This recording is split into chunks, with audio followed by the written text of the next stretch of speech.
सभी कोशिका की परिभाषा में पढ़ते हैं कि किसी भी जीव की शरीर की संरचनात्मक और क्रियात्मक इकाई को कोशिका कहते हैं। अब हमने ये परिभाषा तो खूब पढ़ी होगी कि शरीर की संरचनात्मक और क्रियात्मक इकाई को कोशिका कहते हैं, परंतु इसका मतलब क्या है, संरचनात्मक इकाई कैसे और क्रियात्मक इकाई कैसे। तो जब भी हम देखते हैं तो चाहे कितना ही छोटा जीव क्यों ना हो, चाहे कितना ही बड़ा जीव क्यों ना हो, उसके अंदर एक संगठक इकाई कोशिका होती है। अब वो कोशिका कैसे उस जीव के शरीर का निर्माण करवाती है। तो जब हम बात करते हैं मानव शरीर की, तो सबसे पहले कोशिकाएं मिलकर बनाती है उत्तक मिलकर फिर बनाते हैं अंग, और फिर अंगों के पश्चात कई अंग एक कार्य को संपन्न करने के लिए तंत्रों का निर्माण करवाते हैं। और जब तंत्रों का निर्माण हो जाता है तो कई तंत्र मिलकर एक पूरे के पूरे संपूर्ण शरीर का निर्माण करवाते हैं। तो इस प्रकार से हम देखते हैं कि मानव शरीर का निर्माण कई तंत्रों के मिलने से होता है। अब इन सभी तंत्रों की अगर यदि हम बात करें तो इन तंत्रों के अंदर पाचन तंत्र होता है, श्वसन तंत्र होता है, उत्सर्जन तंत्र होता है, परिसंचरण, गमन, कंकाल, संवेदांग जिसमें आंख, कान, नाक, 5 ज्ञानेंद्रियां, और इसके अलावा तंत्रिका तंत्र और अंतःस्रावी तंत्र को सम्मिलित करते हैं। अब ये सभी तंत्र मिलकर एक मानव शरीर का निर्माण करवाते हैं। अब ये जो जितने भी तंत्र देख रहे हैं हम, इन सभी तंत्रों के कार्य करने का एक विशिष्ट तरीका होता है। पाचन तंत्र का अलग तरीका होगा, श्वसन का अलग है। तो इन तंत्र, ये सारे के सारे तंत्र कार्य किस प्रकार करते हैं, तो इन्हीं तंत्रों के कार्य करने का तरीका या इन्हीं तंत्रों के कार्य करने की क्रियाविधि को कहते हैं कार्य की। यानी कौन सा तंत्र किस प्रकार से कार्य करता है, कौन सा अंग किस प्रकार से कार्य कर रहा है, तो उसी क्रिया का अध्ययन कहलाता है कार्य की।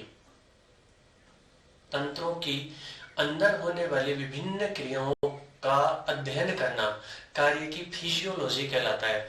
और जब हम इस आधुनिक फिजियोलॉजी के जनक की बात करते हैं तो आधुनिक फिजियोलॉजी का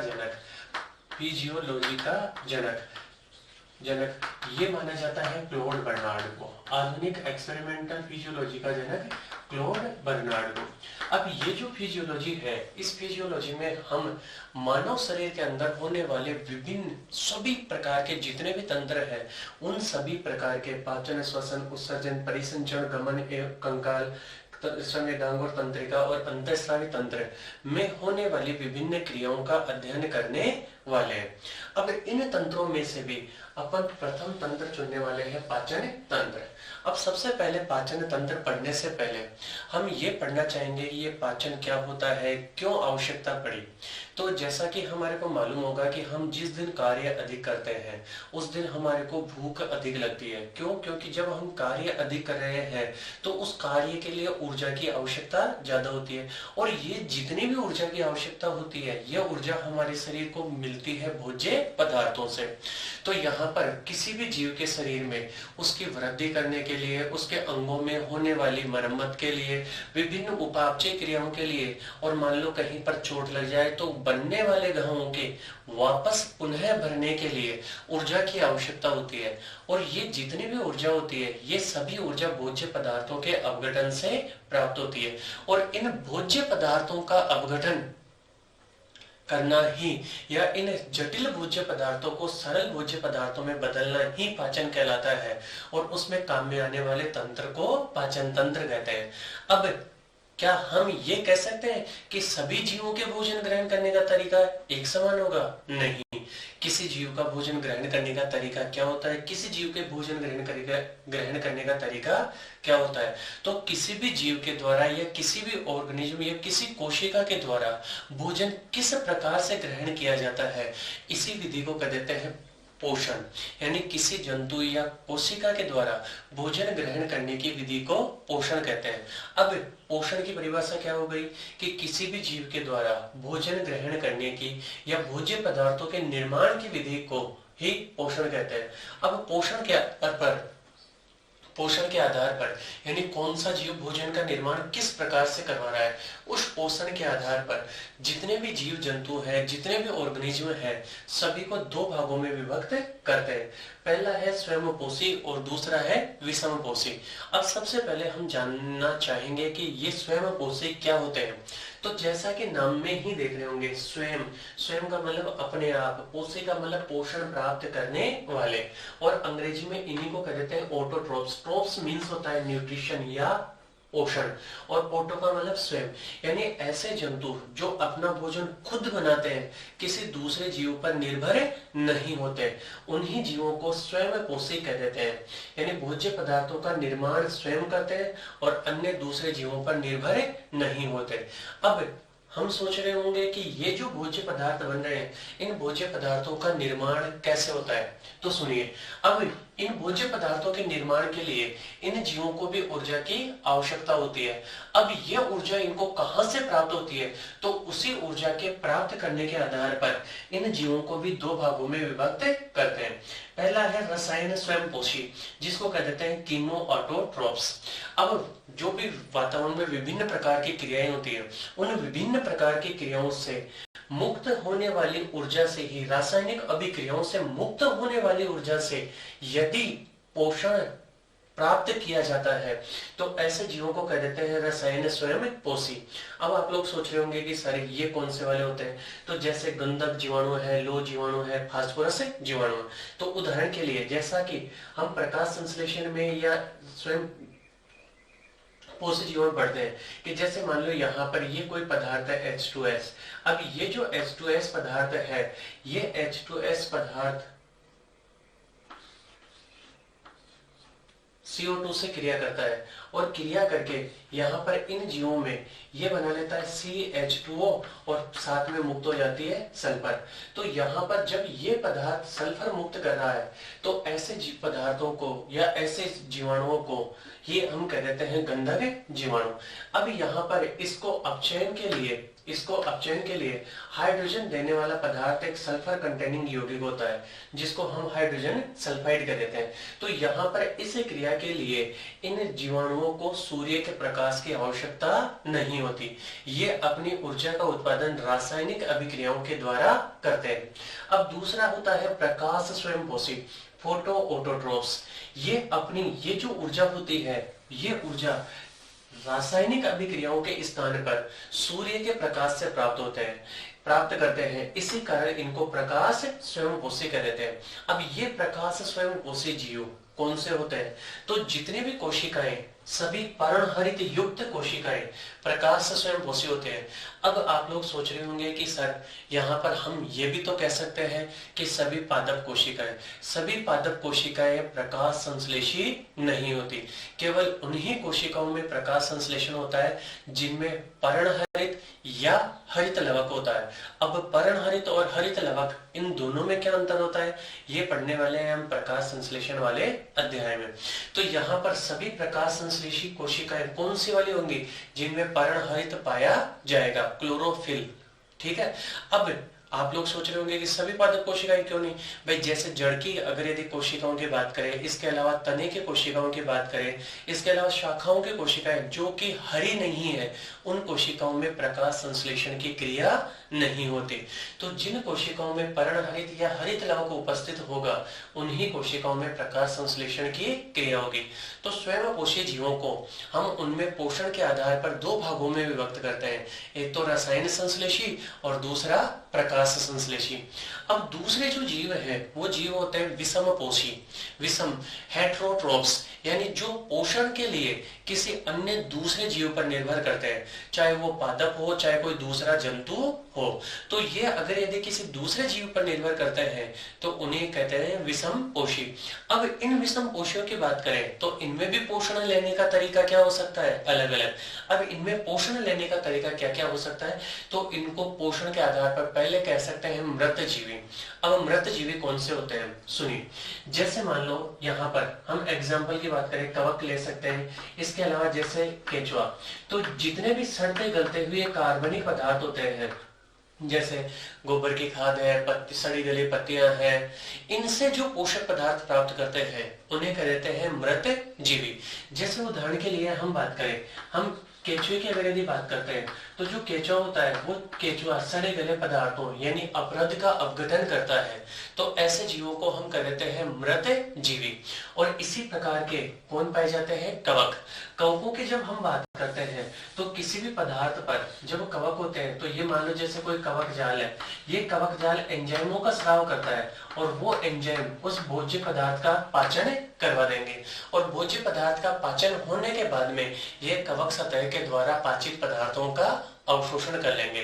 तो यहाँ पर ये जो दोनों जीव हैं, ये कवक और केचुआ, ये ऑर्गेनिज्म या कोशिकाएं भोज्य पदार्थों का अवशोषण मृत पदार्थों से ग्रहण कर रही है, इसी कारण इनको कहते हैं मृत जीवी। दूसरे होते हैं परजीवी। जैसा कि नाम से ही देख रहे होंगे, पर का मतलब दूसरा, जीवी का मतलब पर जीवित रहने वाला। इसमें दो जीवों का संबंध होता है। इसमें जैसे अपन सीधी सी बात करें, इसमें ये एक जीव है, जैसे मान लो ये प्लांट ही बना दिया हमने। अब ये जो प्लांट है, ये प्लांट है ए, और फिर उसके बाद में इस पर कोई दूसरा जीव आकर रह रहा है, ये बी। ठीक है, जैसे मान लो ये दूसरा वाला जीव है एफिड, और ये मान लो कोई पादप है। अब ये एफिड जब इस पादप से पोषण लेगा तो ये पादप के रस का अवशोषण करता है, जिससे पौधा धीरे धीरे कमजोर हो जाता है। तो ऐसा जीव जो पोषण देने का काम कर रहा है, उस पोषण देने वाले जीव को तो कहते हैं होस्ट, परपोषी, यानी दूसरे को पोषण देने वाला। और जो पोषण लेने वाला जीव है, उस जीव को कहते हैं परजीवी। पर का मतलब दूसरे पर, जीवी का मतलब जीवित रहने वाला। तो इसमें दो जीवों का संबंध हो गया, एक तो परपोषी और दूसरा परजीवी। अब यहाँ पर जैसे हम मानव के उदाहरण की बात करें, तो ये परपोषी या जो परजीवी का संबंध है, इसमें परपोषी के अंदर अगर यदि परजीवी रहता है तो उसको कह देते हैं अंतः परजीवी। जैसे कि हम सीधी सी बात करें, फीताकृमि और एस्केरिस, ये दोनों के दोनों मानव के आहार नाल के परजीवी हैं।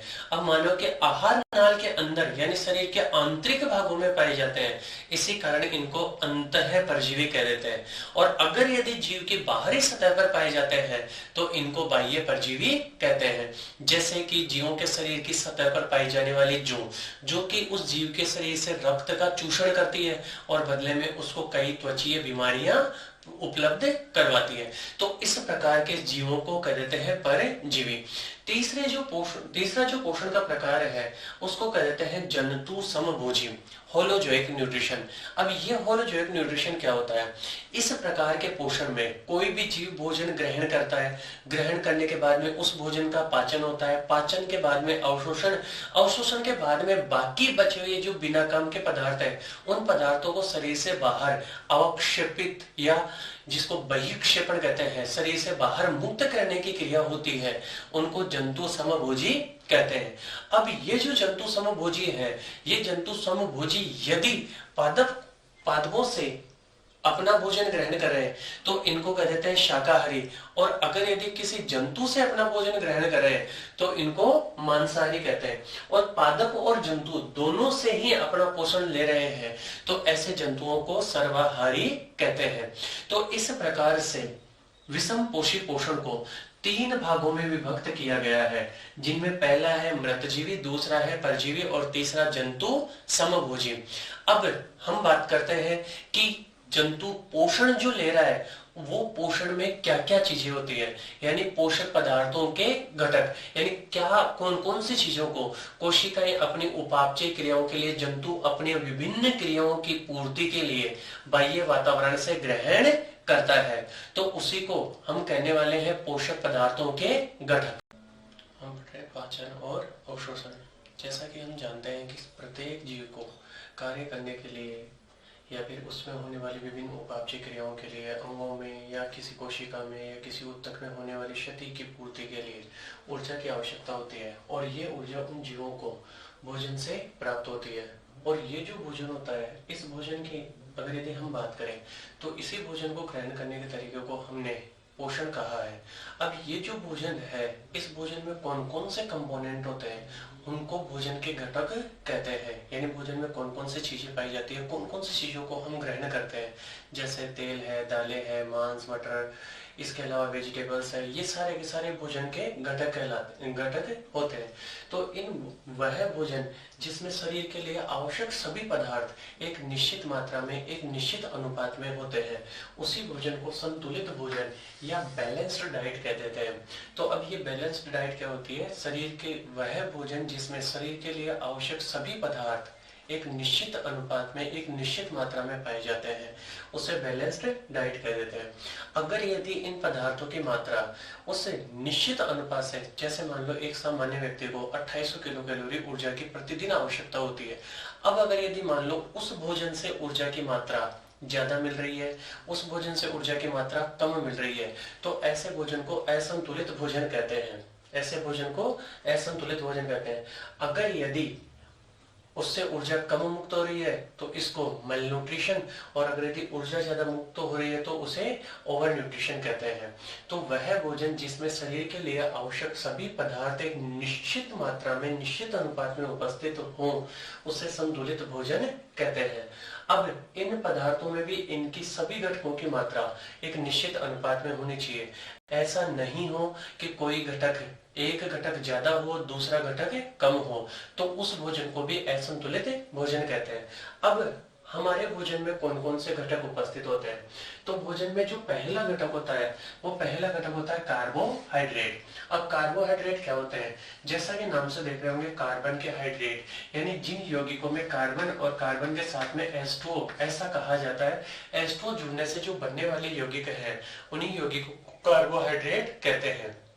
अब कार्बोहाइड्रेटों में मुख्य रूप से कौन आते हैं, ऐसे पदार्थ जिनमें जितने भी अनाज है, ग्रेन्स है, वो सारे के सारे ग्रेन्स कार्बोहाइड्रेट के स्रोत होते हैं। अब ये जो कार्बोहाइड्रेट होते हैं, ये कार्बोहाइड्रेट शरीर में ऊर्जा के प्राथमिक स्रोत के रूप में कार्य करते हैं। अब प्राथमिक स्रोत क्या होता है, यानी जब भी कोशिका को ऊर्जा की रिक्वायरमेंट, ऊर्जा की आवश्यकता होगी, तो उस समय सबसे पहले कार्बोहाइड्रेट का ही अपघटन होता है। तो ये शरीर में ऊर्जा के प्राथमिक स्रोत के रूप में काम में होते हैं। और जब हम भोजन ग्रहण करते हैं तो हमारा शरीर आवश्यकता से अधिक पदार्थों को, अगर यदि हम बात करें जंतुओं की, तो जंतु कोशिकाओं में आवश्यकता से अधिक कार्बोहाइड्रेट को हमारा शरीर ग्लाइकोजन के रूप में और पादपों में इसको स्टार्च के रूप में स्टोर कर लेता है। यानी जंतु कोशिकाओं में तो ग्लाइकोजन और पादप कोशिकाओं में स्टार्च के रूप में संग्रहित कर लेता है। फिर उसके पश्चात जब जितनी आवश्यकता होती है, वापस इनके अपघटन से कार्बोहाइड्रेट मुक्त हो जाती है। फिर उसके बाद में शरीर में ऊर्जा या भोजन में घटक दूसरा होती है वसाएं। अब वसाएं जितनी भी होती हैं, वो सारी की सारी वसाएं, जैसे तेल और घी, ये सारी की सारी क्या होती है, वसाएं। अब इन वसाओं के अंदर कार्बोहाइड्रेट से लगभग दुगनी ऊर्जा प्राप्त होती है। अब आवश्यकता से ज्यादा, जैसे मान लो हमारे को 2800 किलो कैलोरी ऊर्जा की आवश्यकता है और हमने बहुत ज्यादा न्यूट्रिशन ले लिया, तो फिर उस आवश्यकता से अधिक पदार्थों को हमारा यकृत वसा के रूप में कन्वर्ट कर देता है और इस वसा को त्वचा के नीचे विभिन्न ऊतकों में संग्रहित कर लेता है। उन ऊतकों को एडिपोज टिश्यू कह देते हैं। यानी ये ऐसे कह सकते हैं हम, हमारे शरीर में इमरजेंसी एनर्जी सोर्स के रूप में इकट्ठा होते हैं। और आवश्यकता पड़ने पर, जैसे मान लो कार्बोहाइड्रेट की आपूर्ति प्रॉपर नहीं हो रही है, कार्बोहाइड्रेट भोजन में नहीं लिया जा रहा है, तो उस अवस्था में इस वसा के अपघटन से ऊर्जा प्राप्त की जाती है। अब यहाँ पर ये जो कार्बोहाइड्रेट होते हैं, इन कार्बोहाइड्रेट की तुलना में, कार्बोहाइड्रेट और प्रोटीन की तुलना में वसा के एक अणु से लगभग दुगनी ऊर्जा प्राप्त होती है। अब जैसे हम बात करें कि 1 ग्राम कार्बोहाइड्रेट से लगभग 4 किलो कैलोरी पर ग्राम एनर्जी मुक्त होती है। अब एक कार्बोहाइड्रेट से इतनी ऊर्जा मुक्त हो रही है 1 ग्राम से, तो वसा के 1 ग्राम से लगभग 9 किलो कैलोरी ऊर्जा मुक्त होती है। तो वसाओं के अपघटन से कार्बोहाइड्रेट की तुलना में लगभग दुगनी ऊर्जा मुक्त होती है। फिर उसके बाद में आते हैं तीसरे घटक को कहते हैं प्रोटीन। प्रोटीन शरीर में ऊर्जा प्रदान करने का कार्य नहीं करते। हालांकि ऊर्जा इनमें भी होती है, लेकिन इनका मुख्य कार्य शरीर में विभिन्न संरचनाओं के निर्माण का होता है। अब आप लोग सोच रहे होंगे कि सर विभिन्न संरचनाएं कौन सी? विभिन्न संरचनाएं जैसे हम देखते हैं तो कोशिका झिल्लियों के अंदर भी प्रोटीन होते हैं। इसके अतिरिक्त कोशिका झिल्लियों के अतिरिक्त जैसे जितने भी एंजाइम होते हैं, एंजाइम है, बोन्स है, मसल्स है, इन सभी संरचनाओं के अंदर प्रोटीन पाई जाती है। तो इनका मुख्य कार्य ऊर्जा प्रदान करना नहीं, शरीर में विभिन्न संरचनाओं का निर्माण होता है। और जब हम इनके स्रोत या स्रोत की बात करते हैं तो इनका स्रोत होता है जैसे मीट है, इसके अलावा जितनी भी दालें हैं उन दालों में प्रोटीन की मात्रा अधिक पाई जाती है। फिर उसके बाद में भोजन का नेक्स्ट जो कंपोनेंट आता है वो कंपोनेंट आता है विटामिन। विटामिन जो शब्द है, ये विटामिन शब्द दो शब्दों से बना है, एक तो वाइटल और दूसरा है एमीन्स, यानी ऐसे पदार्थ जो अत्यंत कम मात्रा में उपस्थित होते हैं परंतु इनके बिना जीवन संभव नहीं है। तो ऐसे पदार्थों को या ऐसे भोजन के घटकों को हम कह देते हैं विटामिन। अब विटामिन कौन कौन से होते हैं? वैसे तो विटामिन को दो भागों में बांटा गया, जल घुलनशील और वसा घुलनशील, जिनके बारे में इसी अध्याय में आगे चर्चा करने वाले हैं। अब ये मुख्य रूप से होते हैं ए, बी, सी, डी, ई और के। अब ये जो विटामिन होते हैं, ये विटामिन विभिन्न प्रकार के एंजाइमों के लिए सहकारक का कार्य करते हैं और शरीर की विभिन्न उपापचय क्रियाओं में अपना महत्वपूर्ण योगदान प्रदान करते हैं। फिर विटामिनों के अतिरिक्त भोजन में पाए जाते हैं लवण। अब लवण, सॉल्ट, अब जैसे इन सॉल्ट्स की बात करें तो आप लोग जानेंगे सोडियम तंत्रिकाओं में पड़ने वाले आवेग संचरण के समय प्रयुक्त होता है। इसी प्रकार से पोटेशियम भी आवेग संचरण के समय और आयनिक संतुलन के समय काम में आता है। कैल्शियम अस्थियों के निर्माण के समय काम में आता है। मैग्नीशियम विभिन्न प्रकार के एंजाइमों को सक्रिय करने और साथ ही राइबोसोम की दोनों इकाइयों को जोड़कर एक कंप्लीट राइबोसोम निर्माण में प्रयुक्त होता है। अब इसके अलावा भोजन का घटक जो होता है वो होता है जल।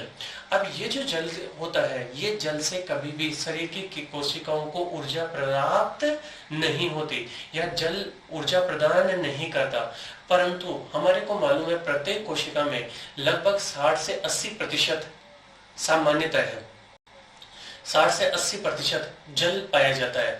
अब ये जल कोशिका द्रव का महत्वपूर्ण घटक होता है और उस कोशिका द्रव में जितनी भी उपापचय क्रियाएं होती है तो उन उपापचय क्रियाओं के लिए एक माध्यम का कार्य करता है।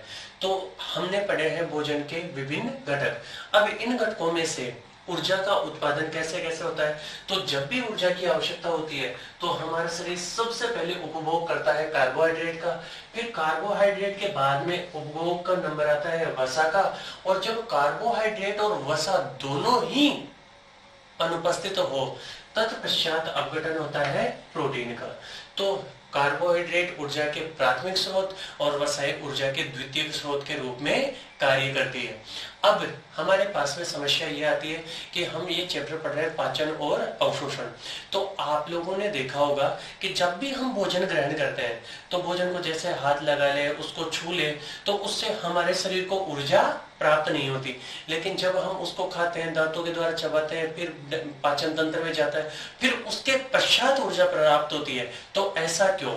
जो हमने थाली में भोजन लगाया हुआ होता है या प्लेट में जो भोजन लगाया हुआ होता है उसके अंदर जितने भी घटक होते हैं, चाहे वो कार्बोहाइड्रेट हो, वसा हो, प्रोटीन हो, ये सारे के सारे घटक वृहत अणुओं के रूप में होते हैं और इन वृहत अणुओं के लिए हमारी कोशिका झिल्लियां पारगम्य नहीं होती। इसी कारण इन मैक्रोमोलिक्यूल्स को हमारी कोशिकाएं अवशोषित नहीं कर सकती। इस कारण पाचन तंत्र इन पदार्थों को शरीर में अवशोषण योग्य छोटी इकाइयों में बदलता है और उन्हीं छोटी इकाइयों में बदलने की क्रिया को कहते हैं पाचन। यानी भोजन के विभिन्न घटकों को अवशोषण योग्य सरल इकाइयों में तोड़ने की क्रिया को कहते हैं पाचन। अब पाचन कितने प्रकार का? तो पाचन को वो कहां पर होता है, किस भाग में संपन्न होता है, उसके आधार पर दो भागों में विभक्त कर सकते हैं। पहला है अंतःकोशिकीय पाचन, इंट्रासेलुलर पाचन। यह जो पाचन की क्रियाविधि है, यह पाचन की क्रियाविधि किसी भी कोशिका में उपस्थित खाद्य धानी में होती है। जैसे सबसे बढ़िया उदाहरण इसका हम ले सकते हैं अमीबा। जैसे माना कि सपोज दैट ये कोई अमीबा है, इस अमीबा के चारों तरफ किसी प्रकार का कठोर आवरण नहीं होता, इस कारण इसका कोई निश्चित आकार प्रकार भी नहीं होता। अब यहाँ पर ये तो है अमीबा, अब इस अमीबा के संपर्क में ये कोई भी खाद्य कण आता है। अब जैसे ये खाद्य कण अमीबा के संपर्क में आता है तो अमीबा क्या काम करवाएगा, अमीबा की कोशिका झिल्ली ऊपर की ओर उठकर इस प्रकार से दो अस्थायी संरचनाओं का निर्माण करवाती है और इन अस्थायी संरचनाओं को कहते हैं कूटपाद। क्या कहने वाले हैं, कूटपाद। अब ये जैसे ही ये कूटपाद दोनों एक दूसरे से टच होंगे तो इन कूटपादों के टच होने के पश्चात ये जो भोजन का कण है, ये भोजन का कण अंदर की ओर एक छोटी सी संरचना में आ जाएगा। अब ये जो छोटी संरचना बनी है, इसी छोटी संरचना में फूड पार्टिकल होने के कारण इस संरचना को कहते हैं खाद्यधानी। अब ये जो खाद्यधानी है, इस खाद्यधानी में पहले तो माध्यम होता है अम्लीय, अम्लीय पहले होता है और फिर उसके पश्चात माध्यम हो जाता है क्षारीय, क्षारीय माध्यम। अब इस क्षारीय, पहले अम्लीय और फिर क्षारीय माध्यम, इन माध्यमों में इस भोजन के कण का क्या हो जाएगा, पाचन। और पाचन के बाद में जितने भी काम के पदार्थ होंगे वो काम के पदार्थ कोशिका द्रव में विसरित हो जाते हैं और उसके पश्चात इससे अवशिष्ट पदार्थों से बनी हुई संरचना को कोशिका झिल्ली से शरीर से बाहर मुक्त कर दिया जाता है। तो यहाँ पर आप लोग देख रहे होंगे कि इस अमीबा में पाचन के लिए कोई आहार नाल नहीं होती, इसमें पाचन की क्रिया कोशिका के एक कोशिकांग समान संरचना खाद्यधानी में पूर्ण होती है। तो इस प्रकार का पाचन होता है अंतः कोशिकीय। अब ये है अंतः कोशिकीय पाचन। अमीबा है, प्रोटोजोआ के अन्य सदस्य है, पोरीफेरा जिसके अंदर हम इस पंजों को पढ़ते हैं उसमें होता है, और इसके अलावा सिलन टेट्रा और टीनोफोरा। हालांकि सिलन टेट्रा और टीनोफोरा में अंतः कोशिकीय के साथ साथ में बाह्य कोशिकीय पाचन भी होता है। अब बाह्य कोशिकीय पाचन क्या होता है, वह पाचन जो कोशिका से बाहर, यानी कोशिका के बाहर कोई भी संरचना, शरीर से बाहर नहीं, कोशिका से बाहर किसी संरचना में संपन्न होता है तो उसे बाह्य कोशिकीय पाचन कहते हैं। अभी इन जंतुओं में पाचन के लिए पाई जाती है आहार नाल, इन जंतुओं में पाचन के लिए पाई जाती है आहार नाल, और एक सुविकसित तंत्र भी होता है जिसे कह देते हैं पाचन तंत्र। अब यहाँ पर ये जो पाचन तंत्र है, ये पाचन तंत्र का संगठन क्या सभी जीवों में एक समान होगा, नहीं।